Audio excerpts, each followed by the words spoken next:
আপনার বাড়ির পাশে নব্য ইসরায়েল। আমরা বড় ইসরায়েল সম্পর্কে সচেতন আছি কম বেশি, কিন্তু আপনার ঘরের পাশেই নব্য ইসরায়েলে জন্ম হয়েছে, এই ব্যাপারে আমাদের সচেতনতা নাই। তারা সংসদ ভবনে তাদের সংসদে ফখর করে বলছে যে আমরা 6,500 সৈন্য পাঠিয়েছি, আমাদের হয়ে যুদ্ধ করছে। নাউজুবিল্লাহি মিন যালিক। তার মানে আপনারা প্রমাণ করলেন। আচ্ছা বলেন, খ্রিস্টানদের সাথে না হয় তাদের সম্পর্ক আছে, তারা আহলে কিতাব, আপনাদের সাথে তাদের কি সম্পর্ক? খ্রিস্টানদের সাথে না ইহুদিদের একটা সম্পর্ক আছে, তারা আহলে কিতাব দাবি করে তারা, কিন্তু আপনাদের সাথে যারা পৌত্তলিক তাদের সাথে এই ইহুদিদের কি সম্পর্ক? শুধু তাই নয়, আমরা লক্ষ্য করছি, আমরা আমাদের পার্শ্ববর্তী নব্য ইসরায়েলের মধ্যে লক্ষ্য করছি মুসলিমদেরকে তারাবির নামাজে টর্চার করা হলো, হোলি উৎসবের নামে মুসলিমদেরকে নির্যাতন করা হলো। আমরা দেখলাম সেখানে গরুর মাংস বহন করার অপরাধে পিটিয়ে মুসলিমকে হত্যা করা হয়েছে। লক্ষ লক্ষ একর জমি যেগুলো আমরা ওয়াকফ করেছিলাম, সেই জমিগুলোকে রাষ্ট্রীয়ভাবে বাজেয়াপ্ত করা হয়েছে। আমি যদি একটা জমি মাদ্রাসায় দান করি, আপনার কোন এখতিয়ার আছে সেটাকে আপনি রাষ্ট্রীয় বাজেয়াপ্ত করতে পারেন? এখানে মানবতা কোথায়? এখানে গণতন্ত্র কোথায়? এখানে এই ইউনাইটেড নেশনস কোথায়? ইউরোপিয়ান ইউনিয়নগুলো কোথায়? আপনাদের এই সব তথাকথিত তন্ত্রমন্ত্রগুলো এবং তথাকথিত মতবাদগুলো একটা এজেন্ডাই বাস্তবায়ন করছে, তারা পুরো বিশ্বে শুধু দাজ্জালের শাসন কায়েম করতে চায়।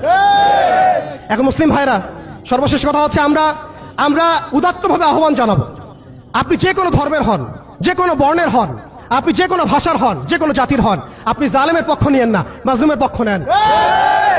এখানে আমরা আপনাদেরকে কটাক্ষ করতে আসি নাই, আমরা সত্য উন্মোচন করতে আসছি।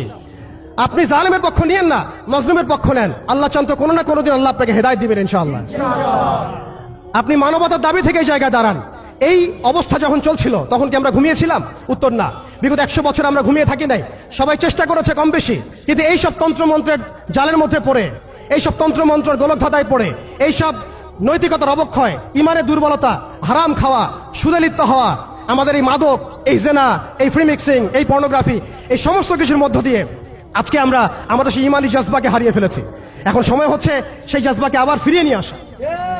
অতএব আমাদের করণীয় এখান থেকে উঠে আসবে। দেখুন, আপনি গাজায় গিয়ে যুদ্ধ করতে না পারলেও যে অনিবার্য যুদ্ধ তারা আমাদের উপর চাপিয়ে দিবে, সেটা কিন্তু এই অঞ্চলের দিকে ছড়িয়ে পড়বেই পড়বে। কারণ হাদিসের মধ্যে এসেছে যে মাসিহুদ দাজ্জাল পুরো বিশ্বকে শাসন করবে, শুধুমাত্র মক্কা মদিনায় ঢুকতে পারবে না। অতএব সারা বিশ্বের মধ্যে সে যুদ্ধের দাবানল ছড়িয়ে দিবে, এতে কোনো সন্দেহ নাই।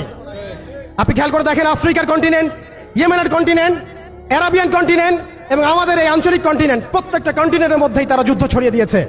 এবং তারা একটা ভাষা আমাদেরকে শিখিয়ে দিয়েছে, অপশন দিয়ে দিয়েছে, হয় আপনি তাদের দাসত্ব করবেন, না হলে আপনি মরবেন। তারা আপনাকে আমাকে একটা অপশন দিয়েছে, আপনি তাদের দাসত্ব করেন, তারা আপনাকে ভালো রাখবে, আপনি তাদের দাসত্ব করবেন না, তারা আপনাকে মাটির সাথে মিশিয়ে ফেলবে। যেসব মুসলিম কান্ট্রি, দেখুন খেয়াল করে, যেসব মুসলিম কান্ট্রি তাদের দাসত্ব করেছে, যেসব মুসলিম কান্ট্রি তাদের দাসত্ব করেছে, তাদের আনুগত্য করেছে, সেই সব আরব মুসলিম কান্ট্রিকে তারা কিছুই বলছে না, কিছুই করছে না। তাদের কাছে তেল আছে, সেই তেল তারা দিচ্ছে, তাদের কাছে অর্থনৈতিক সাপোর্ট আছে, তারা দিচ্ছে। তাদের জমি ব্যবহার করে সেখানে বোম্বিং করা হয়েছে। আমরা দেখেছি কিভাবে পাকিস্তানের জমি ব্যবহার করে আফগানিস্তানে বোম্বিং করা হয়েছে। আমরা দেখেছিলাম ইরাক ইরান যুদ্ধ লাগিয়ে সেখানে বোম্বিং করা হয়েছিল। আমরা লিবিয়া, সোমালিয়া, মালি, এই তারপরে আপনার ইয়েমেন, জর্ডান, লেবানন, প্রত্যেকটা জায়গার মিসাল দিতে পারি যেখানে মুসলিম ভূমিগুলোকে ব্যবহার করে তারা মুসলিমদের উপর বোম্বিং করেছে আর মুনাফিকদেরকে তাদের সহযোগী হিসেবে রেখেছে। অতএব তাদের অপশন হচ্ছে, হয় আপনি তাদের দাসত্ব করবেন, না হলে মরবেন। যারা দাসত্ব করেছে তারা সুখে আছে, তাদের কোনো সমস্যা নাই। ইভেন গাজাবাসীর কান্না ওদের কানে পৌঁছায় না, এই বাচ্চাদের মগজের খুলি তাদের কাছে, তাদের চোখে ভাসে না, এই বোনদের ধর্ষণের চিৎকার তাদের কাছে যায় না, এই শিশুদের হাহাকার তাদের কাছে যায় না, এক ফোঁটা পানির জন্য তারা কাঁদছে, এই কান্না তাদের কাছে যায় না। তাদের হৃদয় নেফাক দিয়ে এমন ভাবে পরিপূর্ণ হয়ে গেছে, তাদের কাছে এই মানবতাহীনতার এই কাজগুলো, দৃষ্টান্তগুলো ওদের কলবের মধ্যে কোনোই দাগ কাটছে না। প্রিয় ভাইরা, এটা কেন হয়েছে? তাদের নেফাকির কারণে।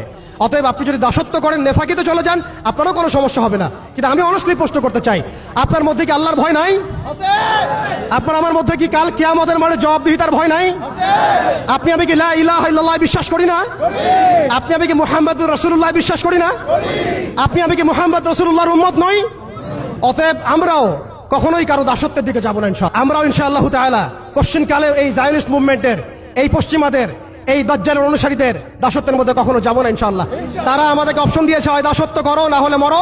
আমরাও বলে দিব, আমরা ইনশাআল্লাহ তাআলা শহীদ হয়ে যাব, তবু তোমাদের দাসত্ব করব না ইনশাআল্লাহ।